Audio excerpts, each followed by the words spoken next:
để chính thức để khai tiệc trong ngày vui hạnh phúc của hai bạn ngày hôm nay. Xin được trân trọng kính mời.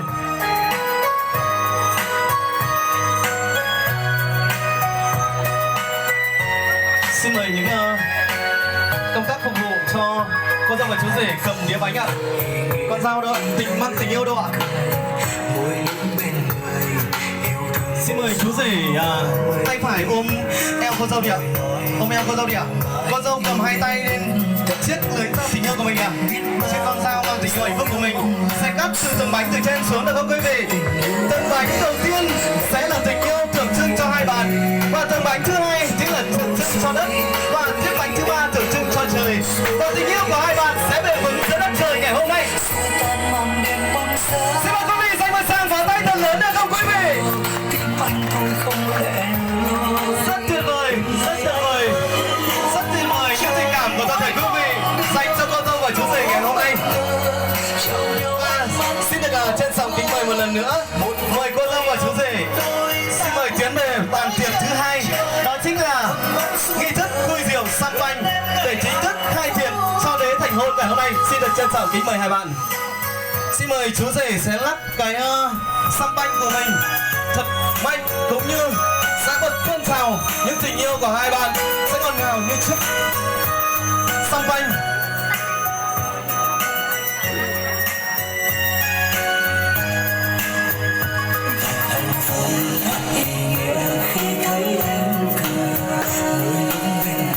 Rất tuyệt vời các quý vị ạ. Vâng, kính thưa quý vị, rượu nào chân ấp đã cay, rượu tình đã chân ấp đã say trọn đời, cùng nhau dắt tiếng rượu mừng, dấu cay dấu nhạt xin đừng quên nhau. Vâng, kính thưa quý vị, những rượu là biểu hiện cho sự nồng cháy ái ân của tình yêu. Những dòng rượu đang chảy bây giờ cực quý như nước và mật ngọt. Nước là có điểm cho hương vị cuộc sống và mật ngọt là thêm gia vị trong cuộc sống tình yêu của hai bạn. Xin được trân trọng kính mời. Rất tuyệt vời.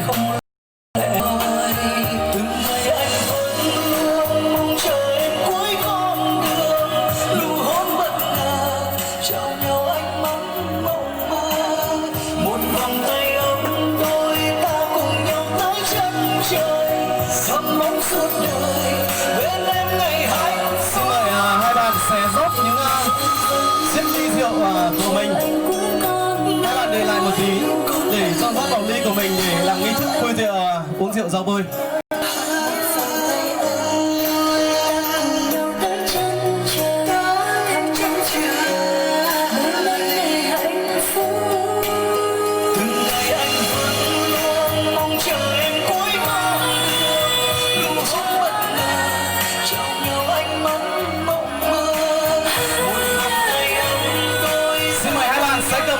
Của mình đứng về tại trung tâm sân khấu đi ạ.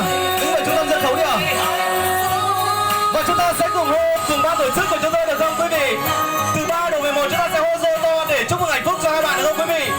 3, 2, 1, rô!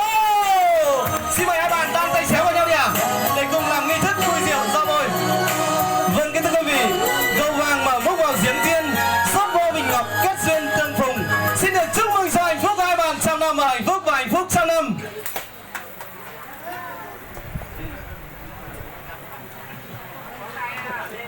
Vâng, kính thưa quý vị ạ, ta đang lần lượt đi qua những nghi thức vô cùng lãng mạn và đẹp nhất tại ngày cưới của hai bạn trẻ Văn Mua sánh duyên cùng với Thu Phương trong buổi trưa ngày hôm nay. Vâng, kính thưa quý vị, tại sân khấu này và giờ phút trang trọng ngày hôm nay, và chính thức chú rể Văn Mua sẽ trao một chiếc nhẫn cưới cho cô dâu để chính thức hai bạn nên vợ nên chồng. Xin được trân trọng kính mời hai bạn sẽ quay vào nhau đi ạ. Chiếc nhẫn cưới mang vòng tròn tình yêu sẽ được lồng lên tay của hai bạn ngày hôm nay, và chúng ta sẽ cùng chứng kiến những chiếc nhẫn tình yêu đó sẽ được hai bạn trẻ trao tại sân khấu chính giờ phút trang trọng nhất ngày hôm nay. Và chúng ta sẽ cùng dành một tràng vỗ tay thật lớn được không quý vị? Vâng, kính thưa quý vị, xin mời chú rể sẽ lồng tay chiếc nhẫn tình yêu của mình lên cô dâu trước, và sau đó là cô dâu sẽ trao nhẫn cưới cho chú rể ạ. Vâng, kính thưa quý vị, chiếc nhẫn mà hai bạn chỉ là một vật vô tri vô giác mà thôi, nhưng mà kia đã đi lồng lên hai tay của hai bạn rồi, nó mang trong mình một thiên sứ, một sứ mệnh đặc biệt của tình yêu.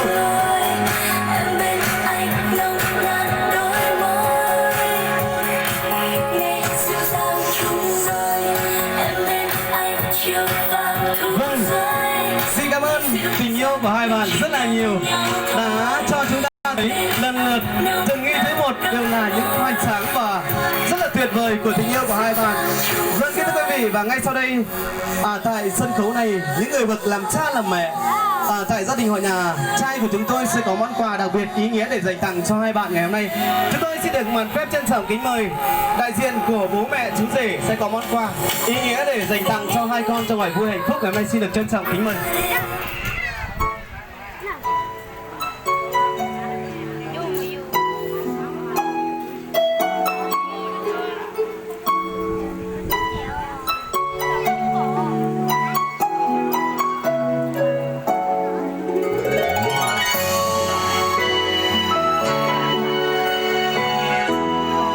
Xin được trân trọng kính mời quý vị khách quý đang có mặt tại căn phòng cưới ngày hôm nay. Những ai muốn dành tặng cho cô dâu và chú rể ca khúc yêu thích của mình, xin mời quý vị sẽ cùng tiến về phía sân khấu để đăng ký với ban tổ chức của chúng tôi ạ. Cả đời mẹ đã tạo thành cánh con, cho con gánh mẹ đau nón, cả lòng mẹ đã gánh con biển trời. Ngày xưa mẹ gánh ơi, con xin gánh lại những lời mẹ ru, đường đời sương gió vì con hạnh phúc chẳng từng gian nan. Để con gánh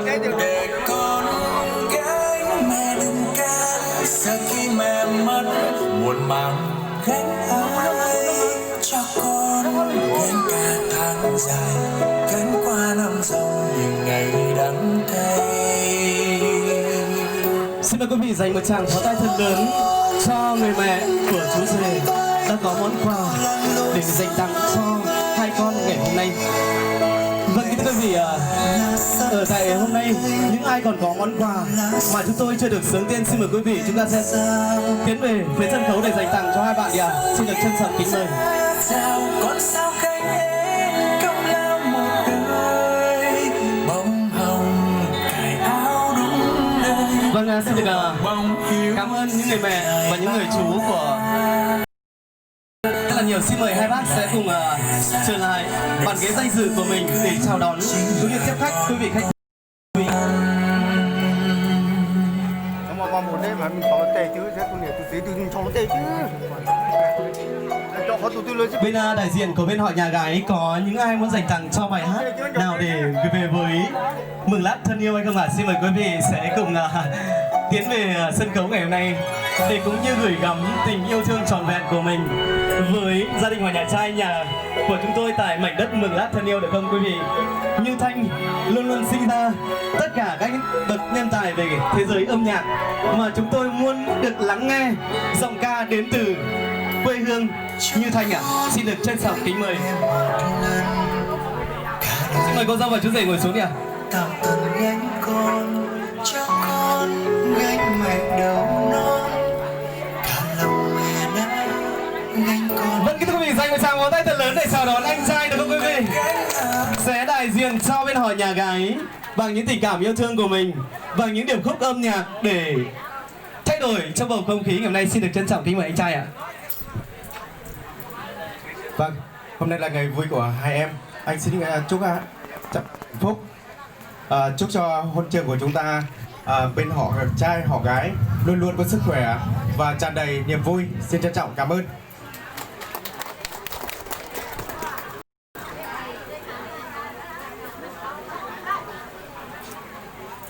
Xin gửi tới hôn trường ca khúc Đêm Trăng Tình Yêu cho một tràng vỗ tay thật nồng nhiệt đấy ạ.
con tim lẻ loi.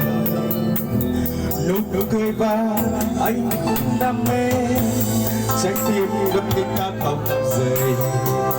Con thuyền không còn xa bên, con thuyền không còn xa sóng mãi xa vùng khơi. Lòng ngập ngừng nói tiếng yêu em, lời yêu ấy thiết tha nhân thời.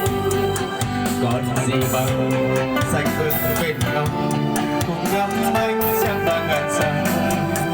Cuộc tình ngọt ngào em đã trao anh, làm trái tim anh đổi thay.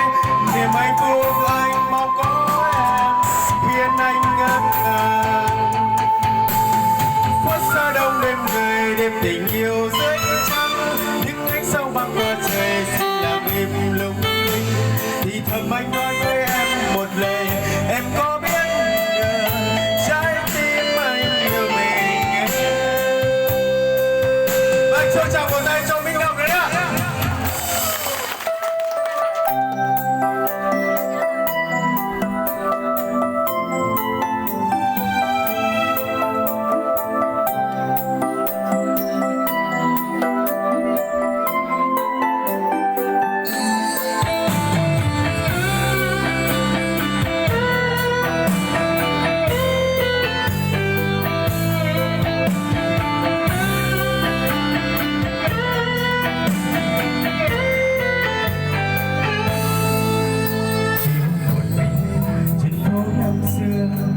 Là ước rất đêm đông